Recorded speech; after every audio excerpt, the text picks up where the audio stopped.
The call comes at 2 a.m. and Stephanie hears it through the wall. She's already awake.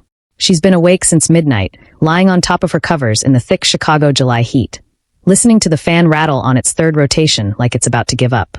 When her mother's voice drops, that clipped, careful register she only uses at work, Stephanie rolls off the bed and presses herself against the hallway wall.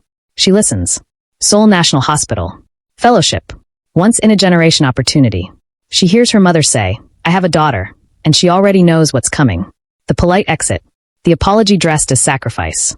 Her mother has been doing that for 3 years, folding herself smaller, so Stephanie has more room, not understanding that watching her do it takes up more space than anything else. Stephanie steps into the doorway. Her mother spins around. Phone still at her ear. Hand going to her chest. "Say yes." "Steph." "Mom." "Say yes. I'll go wherever you go." Her mother stares at her. Something moves across her face that Stephanie can't name. Then she turns back to the phone. "Yes," Dr. Tiwa says. "We'll both come." Stephanie doesn't tell her everything. She doesn't say, "This city isn't safe for us anymore. The boy from the trial I testified against walks free, and I see his friends outside our building, and I haven't told you because you'd stop sleeping entirely." She says, "I'll start packing tomorrow." Her mother pulls her into a hug that smells like hospital soap and the cocoa butter she puts on her hands before bed. Stephanie lets herself be held for exactly 4 seconds. Then she goes back to her room and sits on the edge of her bed and breathes through her mouth until her hands stop shaking. On the flight over, Stephanie watches a Korean drama to prepare herself.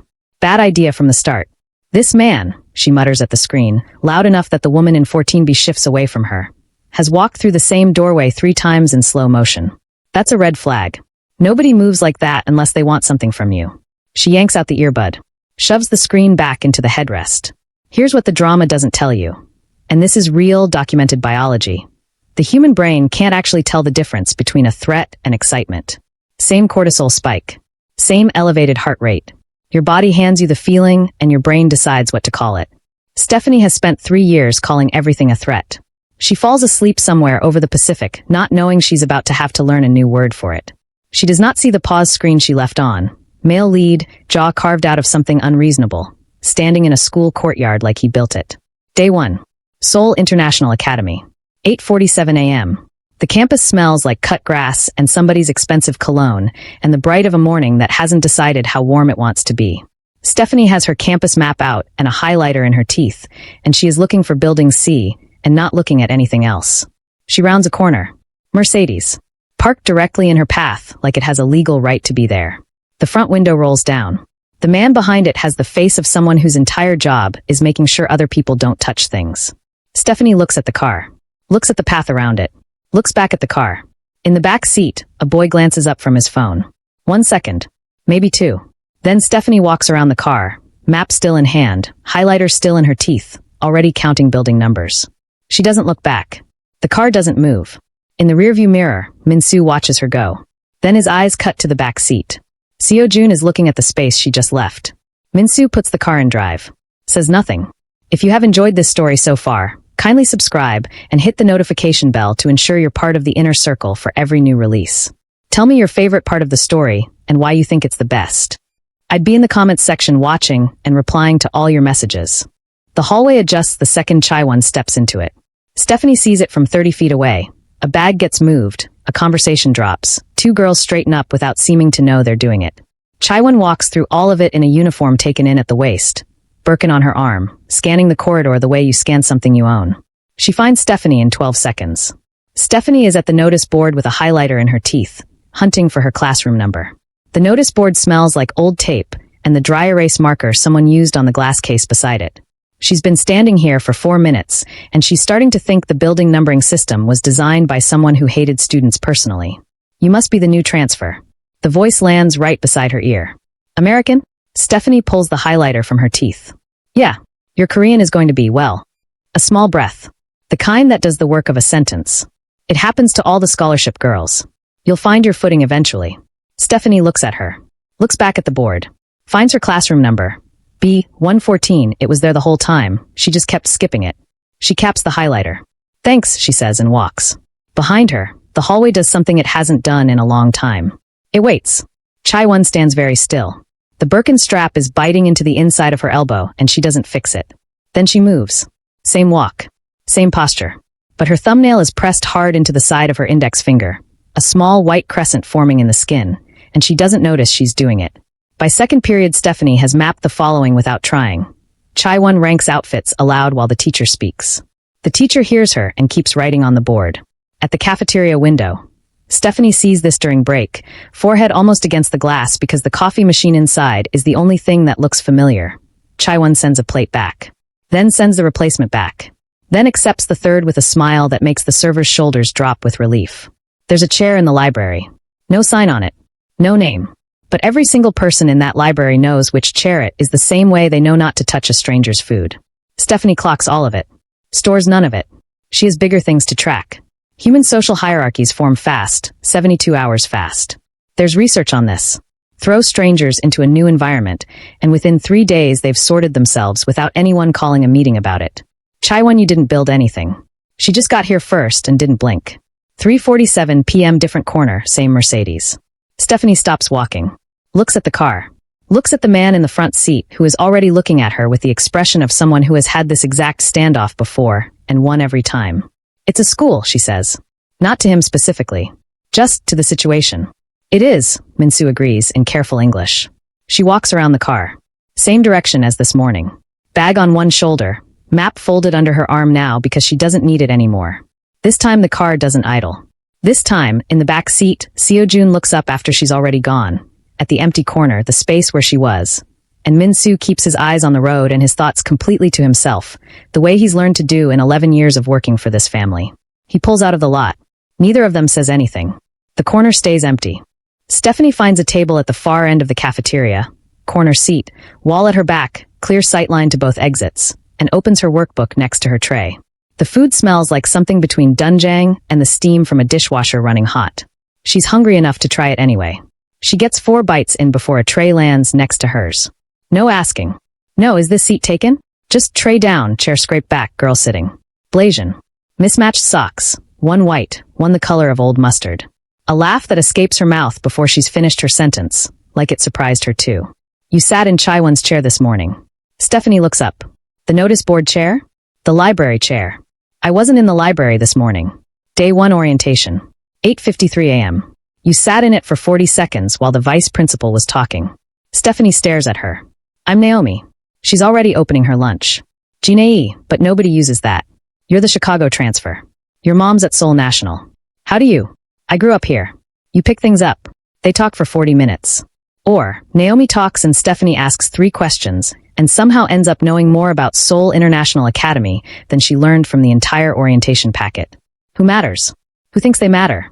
And Chaiwon you. Naomi maps her blast radius the way someone describes a weather system. She's been doing it since freshman year, Naomi says, pulling apart her rice. Not loud. Never loud. She once told me I was so interesting looking. Like a magazine experiment. In front of 8 people. What did you do? Smiled. That's it. That's it. Stephanie watches her. Naomi's face is open, easy, unbothered. Her socks don't match. She laughs at her own jokes half a second before she finishes them. She seems like the warmest, most harmless person in the building. Across the cafeteria, Chaiwon sits at the center table. She doesn't look at Stephanie and Naomi's corner. She doesn't need to. She has a view of the entire room from where she's seated, and she arranged it that way on purpose, and nobody knows that except her. She eats slowly. She watches Naomi laugh. That small, strange smile she can never read crosses Naomi's face. The one Chaiwon has been cataloging since freshman year, and still hasn't cracked, and something tightens at the back of Chaiwon's jaw. She picks up her fork. Sets it down. Picks it back up. Are you eating that? Her friend Suah asks, pointing at her untouched rice. No, Chaiwon says, and pushes it away. Here's something that should unsettle you. Psychological studies show that humans are statistically worse at detecting deception from people they like than from strangers. The warmer someone makes you feel, the harder your brain works to protect that feeling, even when the evidence says run. Stephanie is not a naive person. She survived Chicago. She is simply catastrophically human. That evening, Naomi walks Stephanie to the bus stop. They stand in the damp evening air, the sky the gray-pink color of a bruise healing, and Naomi pulls her jacket tighter and says, "One rule. Don't be alone with Chaiwon. I can handle her. I know you think that." The bus comes. Stephanie gets on. Through the window, she watches Naomi stand at the stop, hands in her pockets, watching the bus pull away with that small, cheerful smile. Stephanie looks away first. He slides into the seat next to her on a Tuesday. Advanced Korean literature. 10 a.m. The classroom has the stale, slightly sour smell of a room with windows that don't open all the way, and Stephanie is already 3 sentences behind on the reading because her dictionary app keeps freezing. The professor calls on her. She attempts the word. Gets it wrong. Not badly wrong, just the tone, the second syllable landing flat when it should lift. She doesn't wince. She just marks it in her workbook. 30 seconds later, a sticky note appears on the corner of her desk. Hangul on one side. Romanization underneath. A small arrow pointing at the second syllable. She looks left. The boy beside her is already facing forward, chin in his hand, like he's been paying attention to the lecture for the last 20 minutes. Sharp jaw. Easy posture. The kind of face that photographs well without trying. He doesn't look at her. She looks at the note. Corrects her pronunciation silently, mouth barely moving. Gets it right. His name is Park Hyun-woo, and over the next 2 weeks he becomes furniture. The good kind, the kind that makes a place feel livable. He saves her a seat without announcing it. Explains the cultural references she misses without making her feel like she should already know them. On the 3rd Thursday, he appears at her elbow in the corridor with a coffee from a machine she didn't know existed. 3rd floor east stairwell, he says. Behind the fire door. Nobody tells you about it. The coffee is hot and slightly too sweet and tastes like it came from a machine that hasn't been cleaned since 2019. But it is hot and it is there, and Stephanie wraps both hands around it and something in her shoulders drops half an inch. How did you even find this? I hide from people sometimes. A shrug. You find things. She almost smiles. Almost. Naomi's reaction when Stephanie mentions him at lunch. She stops chewing. Chews again. Swallows. Then, Hyun-woo. You know him? Everyone knows everyone here. A pause brief, a half-second too long. He's nice. He is. Very nice, Naomi says. And opens her water bottle and takes a long drink and doesn't say anything else. What Stephanie doesn't know, what is happening on the other side of the school at this exact moment, is that Chaiwon is sitting across from Hyun-woo in the east courtyard, the one with the broken fountain that nobody's fixed in 2 years, and she is saying absolutely nothing cruel. She is just talking. Soft voice. Concerned face. And not in the weaponized way she uses on scholarship girls, but something that looks, from the outside, almost real. She seems like she's struggling a little. Adjusting. Hyun-woo picks at the edge of his coffee cup lid. She seems fine to me. She would seem fine. That's the thing. Chaiwon tilts her head. It must be hard though, new country, no one she actually trusts. Someone should be there for her. A real friend. She says it and then moves on, changes the subject, asks about his literature grade, laughs at something he says, and never circles back to it. She doesn't need to. Hyun-woo sits with it for the rest of the day, and by evening he's decided on his own that he should check on Stephanie. Be a better friend. Be someone she can lean on. He doesn't hesitate. He never does. 4 days later. Seo-jun passes the open door of advanced Korean literature. He's not slowing down. He has somewhere to be, and he's already 3 minutes late, and Min-soo is waiting at the east lot, and none of that matters the second he clears the doorframe because Stephanie is laughing. Head dropped slightly, hand coming up to cover her mouth because it came out bigger than she expected. At something Hyun-woo just said. Hyun-woo, who is leaning over her workbook with a pen in his hand and a grin like he's been working toward that exact reaction for a week. Seo-jun keeps walking. He's at the end of the corridor before he stops. Stands there for 3 seconds. The fluorescent light above him flickers once, the low, electrical buzz of it filling the empty hall. He turns around. Walks back past the classroom door. Slower this time. Eyes forward. Inside, Hyun-woo says something else. Stephanie laughs again, smaller this time, the tail end of it, and tucks her hair back and looks down at her workbook. Seo-jun reaches the end of the corridor. He has no reason to be in this wing of the building. He hasn't been in this wing since sophomore year. He goes back to the east lot. Gets in the car. Min-soo pulls out without asking. Seo-jun looks out the window at the school getting smaller behind them and says nothing the whole way home. And Min-soo, 11 years, this family, everything he's seen, says nothing back. Smash that subscribe button and let us know in the comments who you are rooting for. Your support keeps these epic tales coming, so subscribe and join our community today. The library at 7 p.m. smells like old paper and the lemon cleaning fluid the janitors use on the shelves every Wednesday, and underneath that, faintly, the burnt dust smell of overhead lights that have been running since morning. Stephanie has been here since 5. Headphones on. Eyes closed. Mouthing Korean sentences to test them. Annyeonghaseyo, Gamsahamnida, Jeonun. Working through the sounds the way you work a sore muscle. Her workbook is open and color-coded, and in the margin of page 47, she has drawn a small, bored-looking cartoon of the SIA crest. She does not know she's done this. She also doesn't know someone is standing at the end of her row. Seo-jun looks at the table by the window. Looks at the chair across from her. He takes the chair across from her. She opens her eyes. Sees him. Closes her workbook in a single motion, no fumbling. Is this another chair I should know about? What? Nothing. I'll move. I didn't ask you to. She looks at him. He looks back. Neither of them says anything else. She opens her workbook again. He opens his book. The library hums, that quiet of a building settling into itself at the end of a day, a distant door closing somewhere on the floor above, the ventilation system breathing through the ceiling. He glances up at the 12-minute mark. She's mouthing sentences again, eyes tracking left to right across the page. He looks back down. At 26 minutes, she reaches into her bag without looking and pulls out a pack of crackers, opens them with her teeth because her other hand is holding her place in the text, and eats 3 of them before going back to writing. She doesn't offer him any. She's not performing consideration.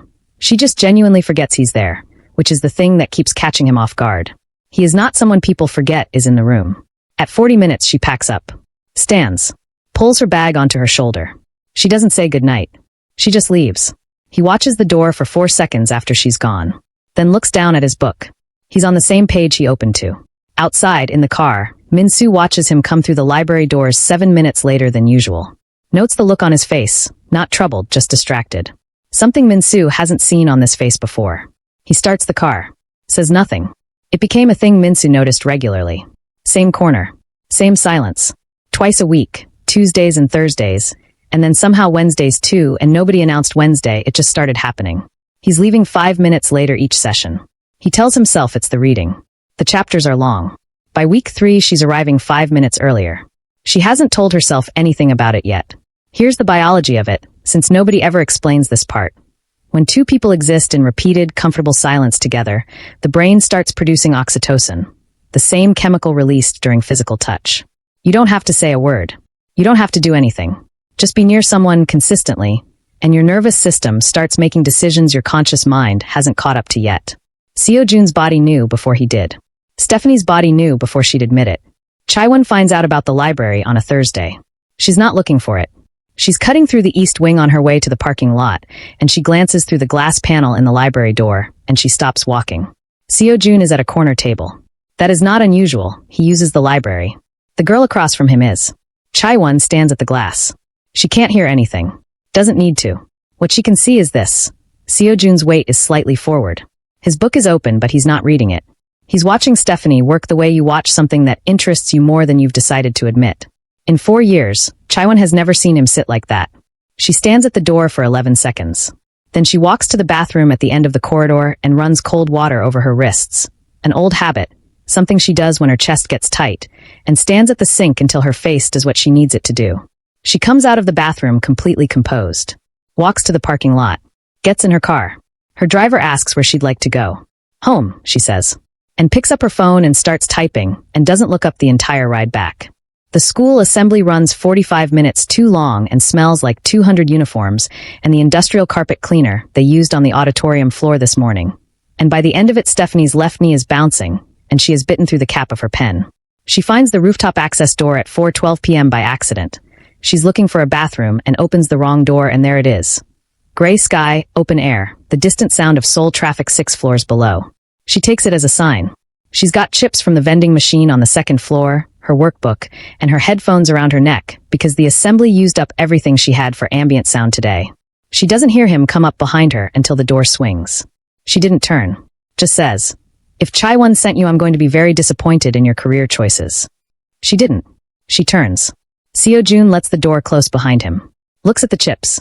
Looks at the open workbook on the ledge. Looks at the Seoul skyline going gray-orange in the early evening.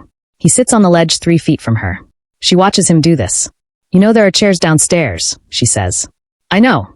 She looks at him for another second, then opens the chips and offers them sideways, not looking at him. He takes 2. They sit. He picks up her student ID from the ledge. It's been sitting there since she emptied her pockets, and reads it. She sees him do it. Doesn't reach for it. Then his lips move. Alyuakani Insula. Her spine goes straight. That is not a name people try. That is a name people read and quietly decide is too much and move on. She has watched teachers, administrators, 3 different immigration officers look at that name and give up. "How did you?" "I looked it up. The pronunciation." He sets the ID back down. "Canine, that's the short form?" Her mouth is doing something she doesn't have full control over. My mom calls me that. What does it mean? She looks out at the city. The traffic below is a low, constant hum, and the air up here has the cold metal smell of a sky about to rain. God added sweetness to my wealth. He's quiet for a moment. That's a serious name. She was serious when she gave it to me. He chuckled slightly but says nothing else. Looks back at the city. Eats one of her chips. She doesn't tell him that nobody outside her family has ever gotten the pronunciation right on the first try. That she stopped correcting people years ago because it was easier. That hearing it said correctly in his voice on a rooftop in Seoul did something to her sternum that she is absolutely not going to think about. After that, in private, in the library on the rooftop, once through a half-open car window on a rainy Wednesday, he calls her Canine. Never in front of anyone. Never in a corridor, never in a classroom, never where Chaiwon's orbit could reach it. Just Canine. Like it's something that belongs to a smaller, quieter version of their world. Like it's only real in the spaces where it's just the two of them. Neither of them acknowledges what that means. He starts noticing things he has no tactical reason to notice. She taps her pen 3 times when she hits a hard problem. Always 3, not 2, not 4.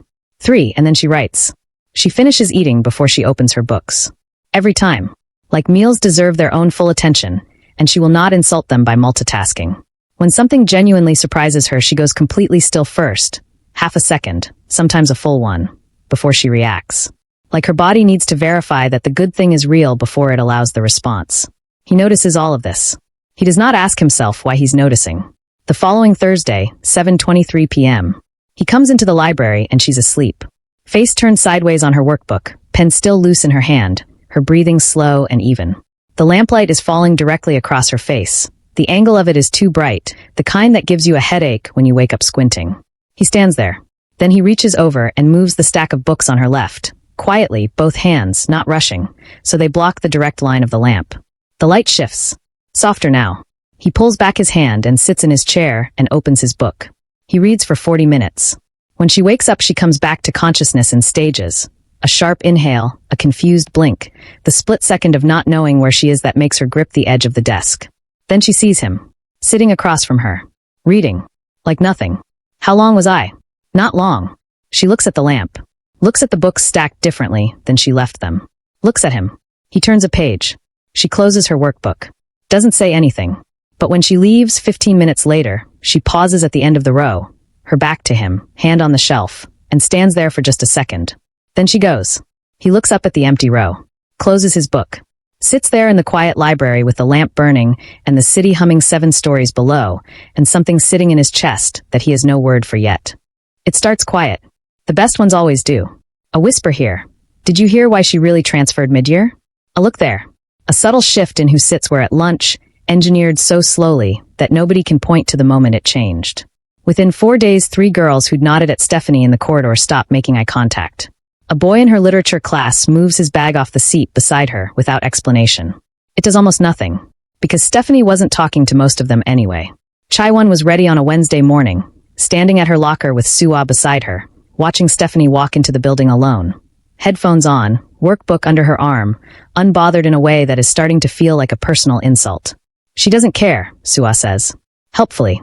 She cares, Chaiwon says. She's just better at not showing it than I expected. She closes her locker. That's fine. She picks up her bag, walks toward the cafeteria.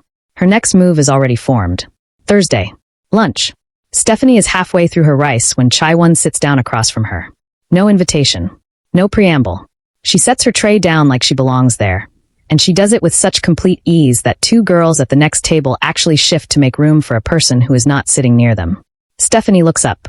Chaiwon has her concerned face on. Not the cold version, the warm one, the one that sounds like it's doing you a favor. I just wanted to check on you. Adjusting here it's a lot. Especially mid-year. Stephanie sets her chopsticks down. Finishes chewing. The cafeteria has gone a specific kind of quiet. The kind where everyone is still talking but at half volume, because they want to hear this. He's polite to everyone, Chaiwon continues, softer now. I'd hate for you to misread the situation. It's a cultural thing, he's just considerate. I'd hate for you to. To what? Chaiwon pauses. Half a smile. Embarrass yourself.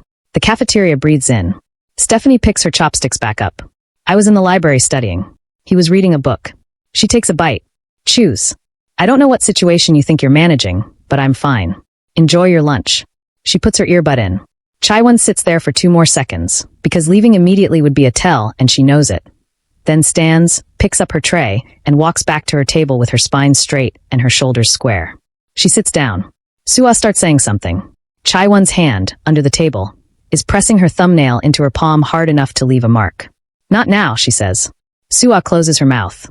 Besides Stephanie, Naomi has not moved, has not spoken, has been staring at her water bottle with the focused energy of a person using every available resource to not visibly combust. You good? Stephanie asks, not taking the earbud out. Naomi picks up her water bottle, takes a long drink, sets it down. I'm great, she says. Very carefully.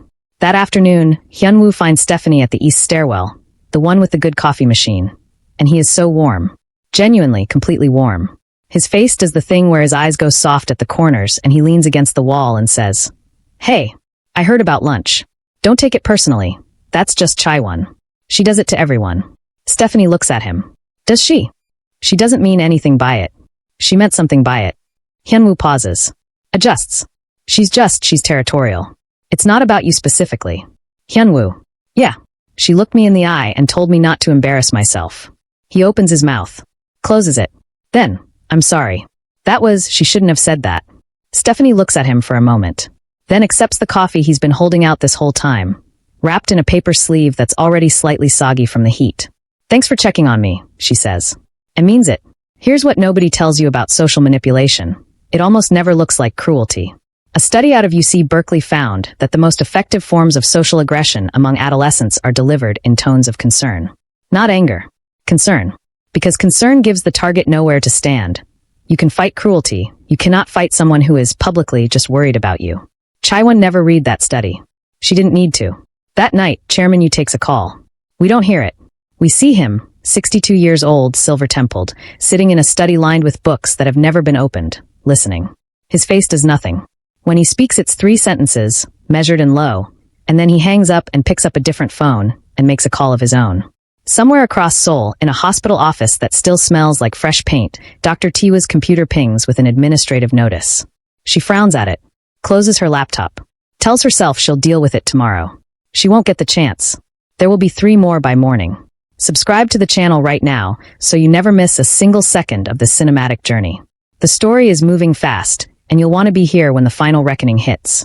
Thursday, 6:58 p.m. Seo-jun pushes open the library door, and she's already there. She's always there first on Thursdays. He knows this. It shouldn't register as anything. She's not alone. Hyunwoo is in the chair across from her, Seo-jun's chair, leaning over her workbook with a pen in his hand, pointing at something on the page. Their heads are close. Not inappropriately close. Just close the way you get when you're both looking at the same small thing in low light. She laughs. Quietly. The real version, the one that's slightly bigger than she intends it to be, the one she covers with her hand because it escapes before she can scale it back. Seo-jun knows exactly what that laugh looks like. He has been watching it for 3 weeks. He takes a table at the opposite end of the room, opens his book, reads the first paragraph, reads it again, reads it a 3rd time. The words are not landing. The words are producing no meaning whatsoever because 20 feet away Hyunwoo is saying something else and Stephanie is shaking her head and smiling and writing something in her workbook that she then turns to show him, and Hyunwoo laughs, and the sound of it carries across the library and Seo-jun reads the same paragraph for the 4th time. He stays 40 minutes longer than usual. Outside, 8:31 p.m. Min-soo pulls up to the library entrance. Seo-jun gets in, doesn't speak, looks out the window at the street, the wet blur of traffic lights on the road, the smell of rain that came and went while he was inside, the damp cold air moving through the gap in the window he's left open 2 inches. You stayed longer than usual, Min-soo says. The chapter was long. Min-soo nods, checks his mirror, pulls out. He says nothing else. He has worked for this family for 11 years and he knows specifically and completely when Seo-jun is lying. He also knows when to leave it alone. The next morning Seo-jun is in the East Corridor at 8:49 a.m. He has no reason to be in the East Corridor at 8:49 a.m. His first class is in Building A.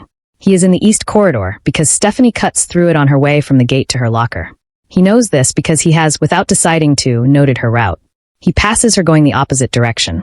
She has her headphones on and her bag on one shoulder, and she's reading something on her phone, and she almost walks into a pillar and catches herself at the last second, muttering something under her breath that is definitely a curse word in English.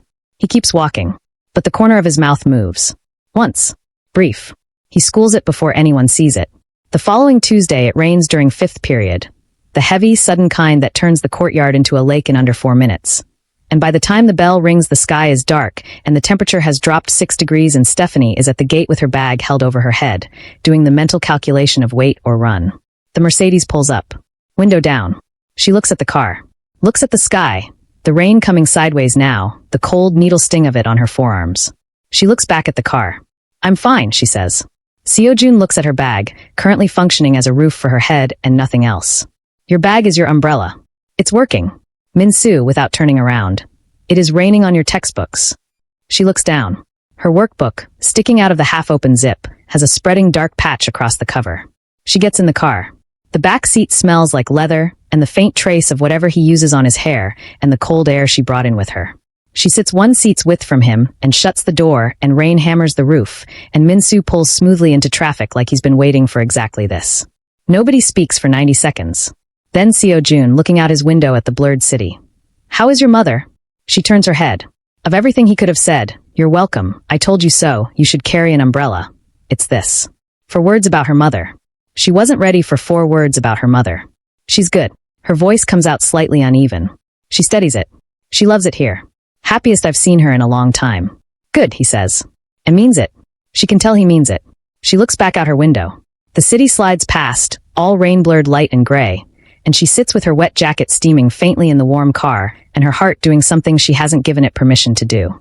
When she steps out, he waits until she's through the building entrance before he tells Min-soo to drive. Min-soo notices this and notes it away. He pulls into traffic. Keeps the observation to himself.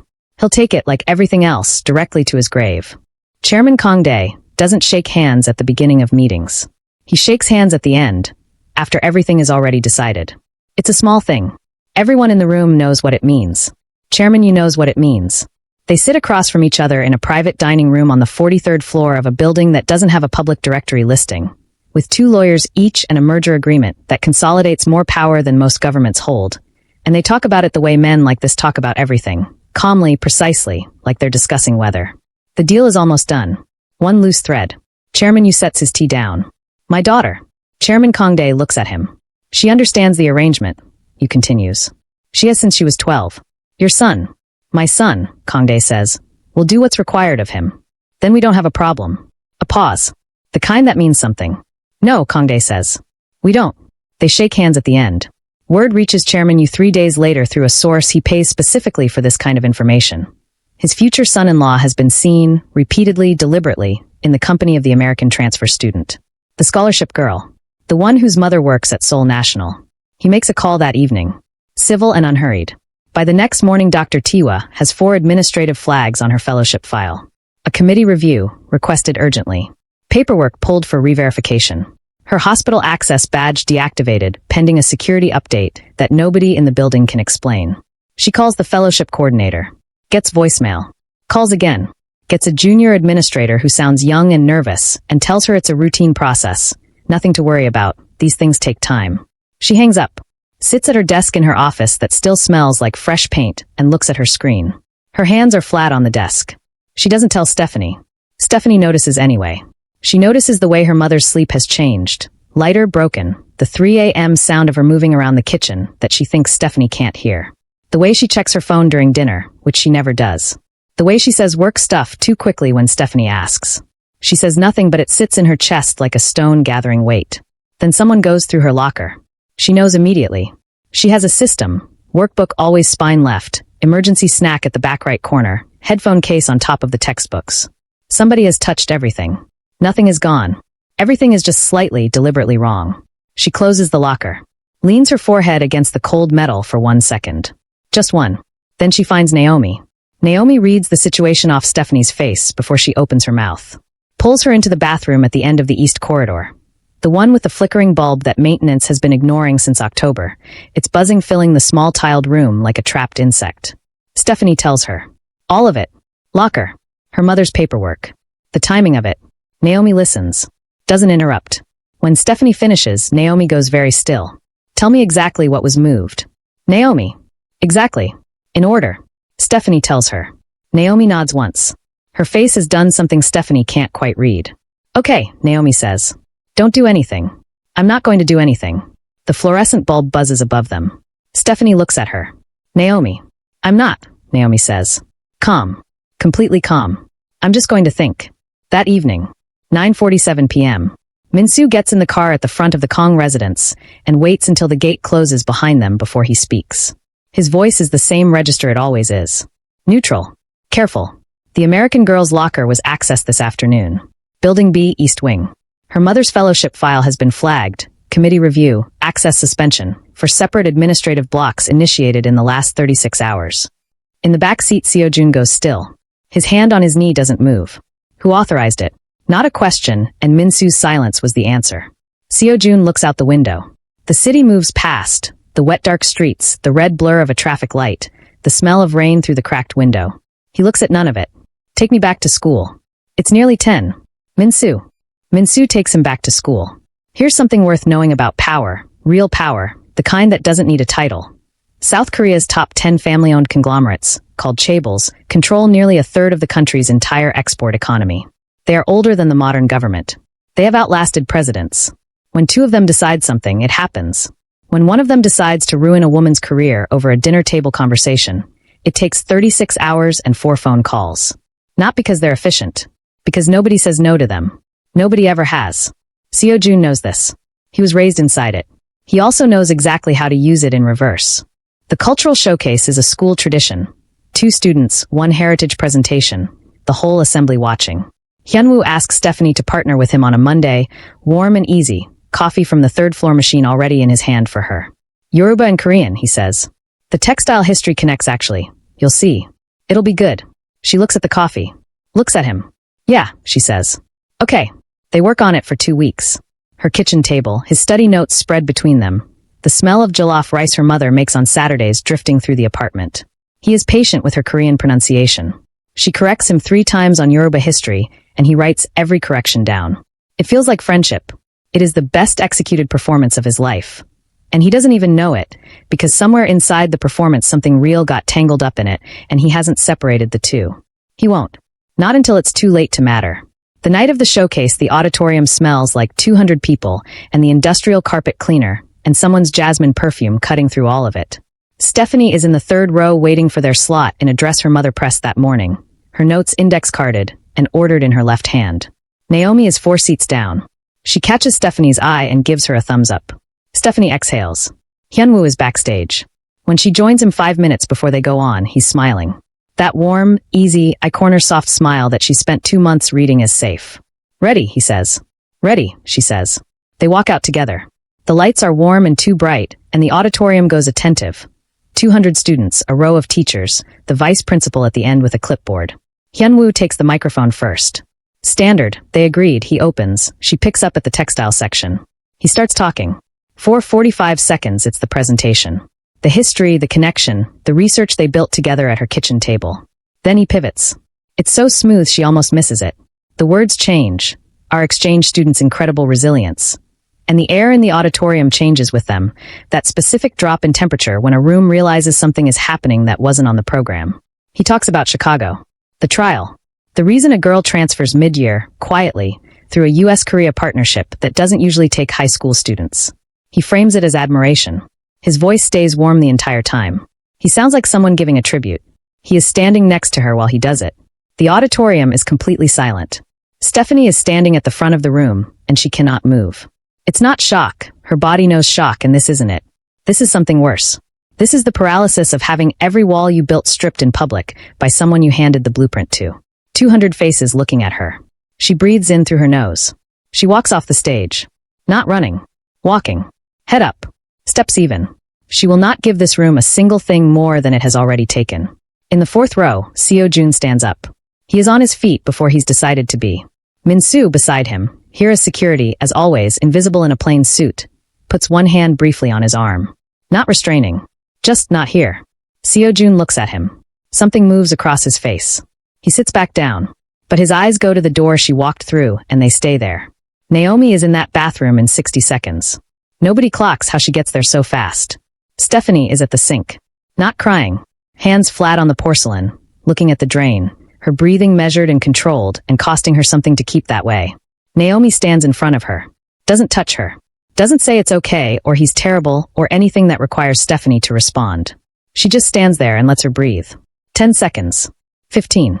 Tell me what you need, Naomi says. A minute. Naomi looks at her phone. Watches the clock. 60 seconds exactly. Okay, she says. Now let's go back out there. Stephanie looks at her. Then she turns on the tap. Runs cold water over her palms. Turns it off. Dries her hands. Straightens up. Okay, she says.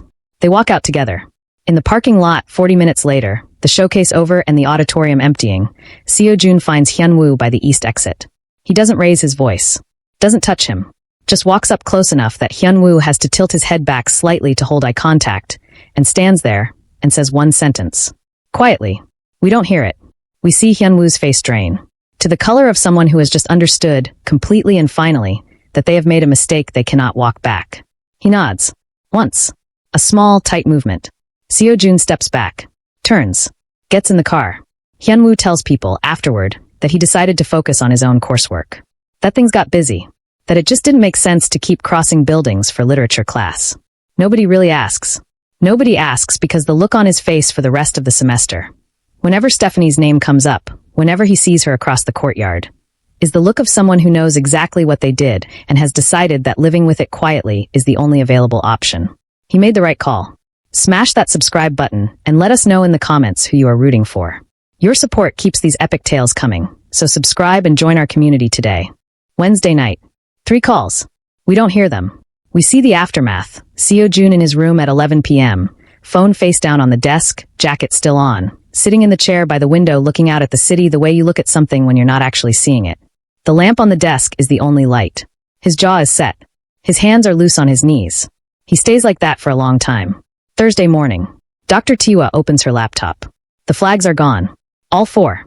The committee review dropped. The access suspension reversed.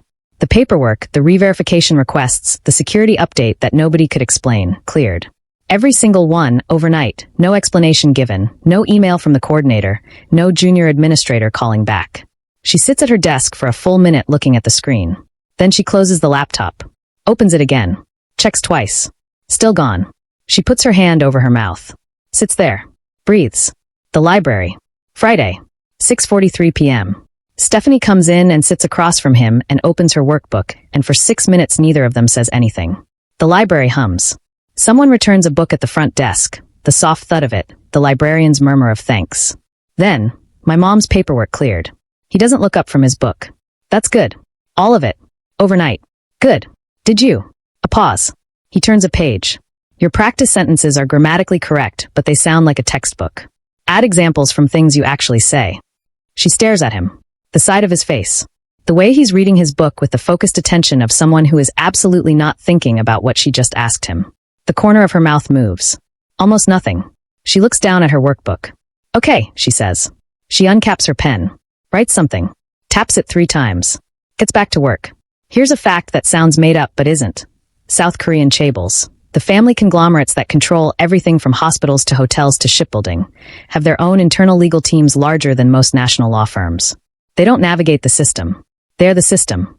A single phone call from the right family can clear 4 administrative blocks before sunrise. Not because laws were broken, because the people enforcing those laws understand, clearly and permanently, who they are talking to. Seo-jun made 3 calls. By morning, Dr. Tiwa had her life back. He never said it was him. She knows. She doesn't push. The following Tuesday it rains again. Different from last week, lighter. And Stephanie is at the bus stop outside the school gate with her hood up and her bag properly zipped this time. The Mercedes pulls up anyway. She looks at the car. Looks at the rain. Looks back at the car. The window is already down. Seo-jun says nothing. Just opens the door from the inside. She gets in. Different from last time. Last time she was wet and irritated, and the car was a practical solution. This time she chose it. They both know she chose it. Minsu pulls into traffic. The rain taps the roof, that soft, uneven percussion of light rain on metal, the windshield wipers moving in a slow rhythm. The city outside is gray and close and smells like wet concrete through the cracked window. 1 seat between them. Same as always. Seo-jun looks out his window. Stephanie looks out hers. Then he says, "How is your mother?" She closes her eyes for 1 second. Opens them. She's sleeping again. Properly. Her voice is even. Careful. She made a goosey soup last night for the first time since we moved. She only does that when she's, when things feel normal. He nods, still looking at his window. The fellowship, Stephanie says. The paperwork. I know you didn't say it was you. Silence. I know it was you, she says. I needed you to know I know. He says nothing. The rain picks up for 5 seconds, loud and insistent on the roof, then drops back. Thank you, she says. The car stops at her building. She gathers her bag, reaches for the door handle. Canine. She goes still. He's looking at his window. Not at her. His reflection in the glass is the only version of his face she can see, and it's doing something she's never seen it do before. Something open. Something that doesn't have a name yet. Be careful, he says. She looks at his reflection. It looks back at her. I know, she says. She gets out and walks to the building entrance. Pushes through the door. Behind her, the Mercedes doesn't move. Min-soo watches the building entrance in the rearview mirror. Watches Seo-jun watching it. Keeps the car in park until the lobby light catches her stepping into the elevator and the doors close. Now, Min-soo asks. Now, Seo-jun says. Min-soo pulls out. Neither of them speaks the rest of the way home. The rain comes back properly then and beats against the windows the whole drive, and Seo-jun sits in the back with his hands loose on his knees looking at nothing, and Min-soo drives, and the city swallows them both. She gets the full file on a Thursday. Everything. The trial. The witness statement. The collapse. The threats that followed. The quiet bureaucratic arrangement that moved a Chicago girl and her mother to Seoul under the cover of a medical fellowship. All of it, sourced through channels her father keeps for exactly this kind of situation, delivered in a plain manila envelope that she opens alone in her bedroom with the door locked. She reads it twice. Then she sits with it. Here is what Chae-won tells herself. This is protection. She is protecting an arrangement that has been in place since she was 12 years old. She is protecting her family. She is removing a variable that has no business being in this equation. Here is what is also true. She has not slept properly in 2 weeks. She has watched Seo-jun become someone she doesn't fully recognize, quieter, more present in certain corridors, arriving places without Min-soo sometimes, which he never does. She has watched this and felt something she has no language for, because she has never needed language for it before, because nothing has ever threatened the things she was promised. She doesn't examine any of that. She picks up her phone. The anonymous distribution goes to every student at SIA simultaneously. Saturday morning, 7 a.m., timed for the weekend, when school administration is slow to respond. It lands in inboxes like a flat stone dropped in still water. No name on it. No source. Just information, laid out clean and factual and devastating in the way that facts can be when they're ripped out of context and handed to 200 teenagers before breakfast. Stephanie sees it at 7:23 a.m. She's in the kitchen. Her mother is still asleep. The apartment smells like last night's agusi soup and the faint ghost of the cocoa butter her mother uses on her hands. Her phone is on the counter and she picks it up because she always picks it up first thing, and she reads the subject line, and her stomach drops completely out of her body. She reads the whole thing. Standing at the kitchen counter in her socks, the tile cold through the thin cotton, reading every word. Then she puts the phone face down on the counter. Stands there. She cannot let her mother see this. That thought arrives first, and it arrives completely. The hard, clear priority of someone who has been protecting people longer than she should have had to. She picks up the phone. Calls Naomi. Naomi picks up on the second ring. Stephanie hears her breathing change. She's already read it. Where are you? Naomi says. Home. Stay there. I'm calling you back in 10 minutes. Naomi. 10 minutes, Steph. She hangs up. Across the city, Seo-jun reads it in 30 seconds. He's at his desk. Early morning, the city outside his window still gray and half awake, the email open on his laptop. He reads it once. The hand resting on the desk goes completely flat, fingers spread, pressing into the surface. He picks up his phone. Calls Min-soo. His voice, when Min-soo answers, has a register Min-soo has heard exactly twice before. The tone of someone who has made a decision and is now simply executing it. Find out which device. Which account. Which channel. Min-soo says, give me 2 hours. Naomi calls back in 8 minutes, not 10. It came from a ghost account routed through 3 servers, she says. As if this is information a person just has. As if she pulled it from somewhere obvious. Can you trace it? Stephanie asked. There was a pause, a brief, 1 second. I'll make sure the right people know who sent it, Naomi says. Naomi. Don't. I'm not going to do anything, Steph. Calm. Completely calm. I'm going to make sure the truth gets to the right places. That's all. Stephanie stands in her kitchen. Her mother is still asleep down the hall.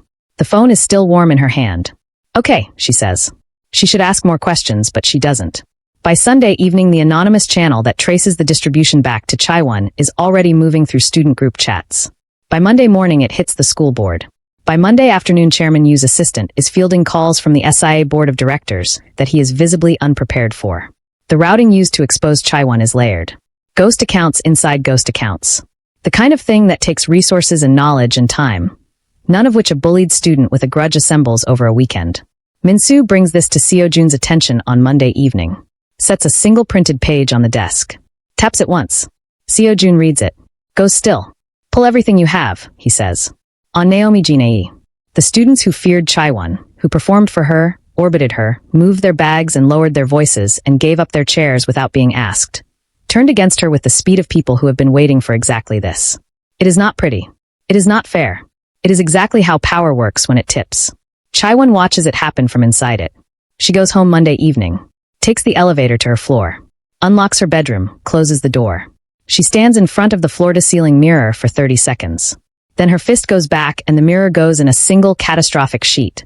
The whole thing, the sound of it filling the room and then gone. She sits down in the middle of the glass and didn't move for 20 minutes. This is the version of her nobody has seen. This one, sitting perfectly still in broken glass in her school uniform with her hands loose in her lap and her face completely empty, is the one that would actually frighten people if they knew it existed. Her phone buzzes on the bed above her. Her father. She looks at it and let it ring out. Looks back at the glass around her. The phone starts again. She reaches up. Picks it up. Appa, she says. Her voice comes out completely steady. Not a crack in it. Not a single one. She has been practicing that her whole life. It begins with Min-soo. He sits across from Seo Jun at midnight in the study. The one room in the Kong residence that doesn't feel designed for performance. Just a desk and 2 chairs and a lamp that throws more shadow than light, and sets down a single folder. The channel that exposed Chaiwon, he says. I traced it. Seo Jun opens the folder. Min-soo waits. The room is quiet enough to hear the building settle. A creak somewhere above them. The distant hum of the city outside the window. The tick of the desk lamp cooling where it's been on too long. Seo Jun reads. Turns a page. Reads. He goes still and closes the folder. Pull everything on Naomi Jinei, he says. Everything. Go back to before she enrolled. Min-soo nods. Picks up the folder. Pauses at the door. How far back, he asks. As far as it goes.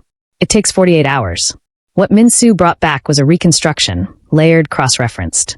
He lays it out on the desk in chronological order and stands back and lets Seo Jun read it without interruption. Naomi Jinei, 18 years old. Blasian, Korean mother, Ghanaian father, both deceased before she turned 9. Raised by a grandfather whose name appears in exactly 0 public records, whose existence is confirmed only by 3 property transfers and a shipping manifest from 2014. The grandfather runs the most invisible criminal network in East Asia. Not the largest. The most invisible, which is, in every way that matters, the most dangerous. Layered through legitimate import businesses, a medical supply chain, 2 tech startups in Seoul and 1 in Singapore. Clean on the surface all the way down until it isn't. And by the time it isn't, you're already inside it. Naomi has been running point operations for this network since she was 15. She didn't come to SIA by accident. She came because 18 months ago Chairman Yu's father signed a Port Authority agreement that blocked a pipeline expansion. A single bureaucratic decision that cost Naomi's network 8 figures and 2 years of groundwork. She came to collect. Not money. Something more useful. Evidence, leverage, the kind of pressure that makes powerful men make different decisions. The bullying was a cover. The mismatched socks, the laugh that surprised itself, the warmth, all of it fake. A character built to be overlooked, to move through a school full of powerful families' children gathering information, while everyone looked at Chaiwon instead. The friendship with Stephanie was calculated from the first tray set down without asking. A clean anchor. An unconnected outsider with no political debt to anyone in the building. Someone whose proximity made Naomi invisible by association. Someone nobody would look at twice when mapping the room's power dynamics.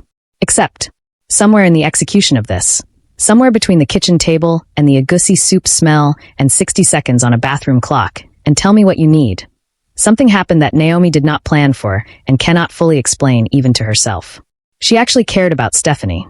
The fact that she got attached, genuinely, involuntarily, against every operational instinct she has, and moved every piece on the board around that attachment anyway. Like it was just another variable. Like Stephanie was just another variable. Seo Jun closes the last page. Sits back. The lamp ticks. The city hums. Min-soo stands by the door with his hands behind his back and his face doing nothing. She knows we found it, Seo Jun says. Probably, Min-soo says. She's been watching this building's security rotation for 3 weeks. Seojun looks at the desk. At the folder. At the photograph clipped to the inside cover. Naomi at 16, caught on a Singapore port security camera, standing next to a shipping container with a tablet in her hand and her face turned slightly away from the lens, like she knew it was there and was deciding how much to give it. He picks up his phone, puts it back down, picks it up again. He finds Stephanie in the library. Their corner. Their table. 7 p.m., a Thursday, because it is always a Thursday, with her workbook open and her headphones around her neck and the lamp throwing its warm circle over the page. He sits across from her. She looks up, reads his face. Something in her goes careful. What? She says. Not a question. He puts his hands flat on the table. Looks at them for a moment. Keneen. Her pen stops moving. I need to tell you something about Naomi. He tells her everything. Straight through, no softening, no gaps. The network. The grandfather. The pipeline. The calculated enrollment. The ghost routing they trace back to infrastructure that a grieving teenager does not build in 48 hours. That nobody builds in 48 hours without resources and practice, and a very long head start. Stephanie listens. She doesn't interrupt. Doesn't move. Her pen is still in her hand, and she's looking at a point on the table just past his fingers, and her face is doing something he has never seen it do. Not shock, not anger, something quieter and worse than both. The recognition of a shape you already knew was there, but refused to look at directly. When he finishes, the library is very quiet. She breathes in. Out. The bathroom, she says. The first time. She was there in 60 seconds. Yes. She knew which chair I sat in. Before we met. Yes. She knew my mother's workplace on day 1. He says nothing. She knows he doesn't need to. She puts the pen down. Flat on the table. Looks at it. Was any of it real? He doesn't answer immediately. He looks at her. At the way she's sitting very still, the way her hand near the pen is not quite steady, the way she is holding herself together through the discipline of someone who has done it before and hates that they're good at it. The honest answer is, he doesn't know. Parts of it might have been. The part at the end, the bathroom, the okay, now let's go back out there. He can't say. He won't lie to her to make it easier. I don't know, he says. She nods. Once. Picks up her pen. Puts it in her bag. Closes her workbook. Her hands are moving carefully. Like she was giving them a task so they don't do something else. Okay, she says. Keneen. I need a minute. She stands up. Pushes her chair back. I need a minute. He stands too, reflexive, immediate. She looks at him standing up and something crosses her face. Quick. Gone. I'll be okay, she says. I just need. I know, he says. She goes. He sits back down. Looks at the empty chair across from him. The workbook indent still pressed into the table surface where she leaned on it. The lamp burning over nothing. He stays there for a long time. Naomi knows at 9:47 p.m. She's known for 3 hours that Min-soo found the trail. She has a notification system for exactly this, a tripwire, buried so deep in the Kong security rotation that finding it would take someone better than Min-soo. Min-soo is very good. He found it anyway. She sits on her apartment floor with her back against the couch. She was on the floor, which is where she goes when she needs to think without the softness of furniture confusing things. And her phone in her hand. Stephanie's last message is on the screen. Sent this morning. A meme about Korean grammar. A badly drawn cartoon of a student drowning in verb conjugations with the caption, "Me in every class except the one Seojun is in." Because she'd had a good literature class and she'd wanted to tell someone, and Naomi was the someone she told things to. Naomi had laughed at it. Actually laughed. Not the structural laugh she deploys when warmth is useful. The real one. The one that comes up before she can decide whether to let it. She sits with the phone in her hand. The apartment is quiet. Clean. Everything in it chosen carefully and arranged for function. There is nothing here that doesn't serve a purpose, nothing kept for sentimentality, nothing that would slow down a fast exit. She built this space the way she builds everything. She picks up the other phone. The Serin Labs Solarin. No names in any contact, just numbers she has memorized and will never write down. She makes the call. It's me. Her voice is what it always is, level, certain, giving nothing. Begin stage 3. And arrange a clean exit from the school. Something quiet. Nothing that creates noise. The voice on the other end says, timeline? 48 hours. Done. She ends the call. Sets the phone down and picks up the other one. Stephanie's message still on the screen. The drowning cartoon, the caption, the eyes emoji she put at the end because she was happy and happiness makes her use emojis, which Naomi has observed and found completely disarming. Naomi opens the keyboard. Types, we need to talk. I'm sorry. That part was real. Looks at it. The cursor blinks. She reads it twice. 3 times. Her thumb hovers over send. Here's a thing about Naomi Jin that nobody in her grandfather's network knows, that no surveillance camera has ever caught, that exists and no file Minsu will ever find. She has a tell. 1. When something costs her more than she planned for, when the calculation comes out different from what she built, she presses her thumbnail into the side of her index finger. A small white crescent. Gone in seconds. She's doing it now. She deletes the message. Sets the phone face down on the floor beside her. Puts both hands flat on her knees. Breathes in through her nose, out through her mouth, the way she was taught at 11 years old in a room she never talks about. The apartment is quiet. The city outside is doing what cities do at 10 p.m., living, moving, completely indifferent. She sits there. The camera holds on her face. The mismatched socks, the floor, the two phones side by side, the expression running very deep behind her eyes that we have been reading as warmth and ease and that open, disarming laugh this whole time. We look at it now knowing what we know, and it is the same face. That is the most frightening thing about it. It is exactly the same face. Next morning, 7:14 a.m. Stephanie stands in the doorway of Naomi's apartment with the spare key in her hand. The one Naomi gave her 6 weeks ago, laughing, in case you ever need somewhere to go that isn't your building, and looks at a room that has been emptied. With the look of someone who has done this before, and knows which things to take and how to leave a space that gives nothing away. The furniture is still there. The furniture means nothing. Everything personal is gone. Stephanie stands in the doorway for a long time. The apartment smells like the lemon cleaning fluid, and underneath it, faintly, barely, the specific conditioner Naomi uses on her hair. Already fading. She looks down. Just inside the door, on the floor, one sock. Mustard yellow. The left one, from the pair Naomi wore on day one. Stephanie picks it up. Stands there holding it. Then she looks behind the door. Something made her look, some instinct she can't name. And on the wall, in marker, in handwriting she would know anywhere. I wasn't pretending all of it. 6 words. Stephanie reads them. Reads them again. Her hand tightens around the sock. Outside the windowsill is doing what it always does. Loud and completely alive. And Stephanie Alyawakini stands in the empty apartment of the most dangerous girl she has ever known and just stares. She never looks away. She never was going to. What she doesn't know is that Chai-won is not finished. She is sitting in broken glass, and she is not finished. Chairman Kong-dae has not spoken directly to his son.